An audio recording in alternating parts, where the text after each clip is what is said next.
it's Dr. Arlene Dijamco, the Multidimensional MD with All World's Health. Here's another quick exercise to help you open up your lungs, free up that rib cage, keep things moving. So just put your palms, or reverse palms facing out, so the backs of your hands together. And looks a little silly as a lot of these things do, but it can really feel good.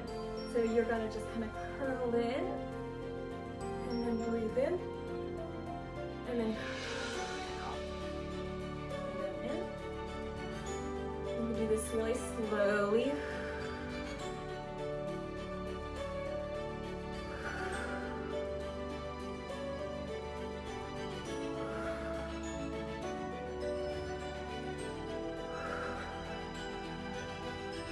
And then shake it out. So that's a nice quick exercise. It reminds me of cat-cow doing yoga poses, but I think this added movement with the shoulders is really helpful too. So I will see you next time for more quick tips.